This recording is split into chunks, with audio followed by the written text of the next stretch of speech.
All right, it is movie review time again, and I just finished watching the third movie in the original Mad Max trilogy, Mad Max Beyond Thunderdome. And this is, of course, a continuation of the story of Mad Max, and again, it's set after 1 and 2. And in this one, he has some stuff stolen from him, so he travels to Bartertown to try and get it back.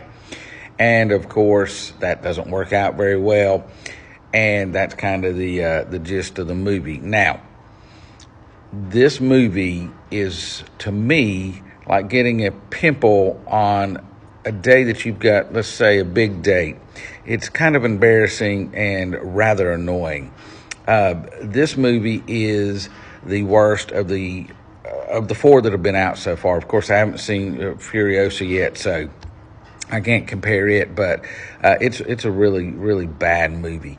It is the only movie so far to have been rated PG-13, and to me, that is, I think, the biggest issue with this movie.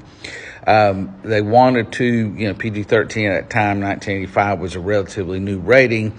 It was opening the door to allow larger numbers of people, especially teenagers, to be able to go see movies like this. And I understand they're trying to broaden the audience, but it was a huge mistake.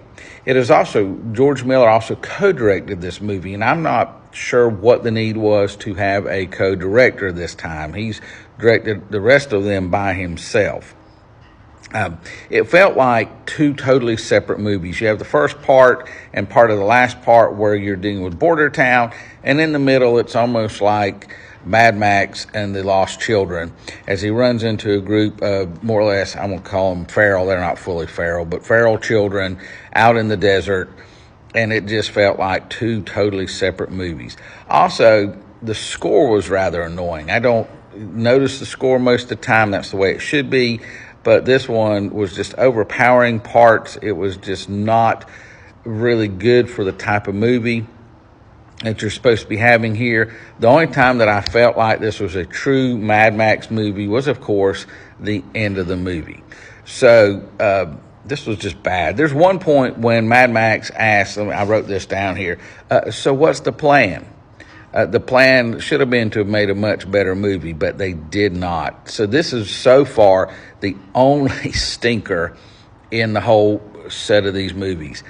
The only reason I'm going to give it as high a rating as I will is because this has Tina Turner's "We Don't Need Another Hero" at the end credits. So I'm giving this 1 out of 5 stars.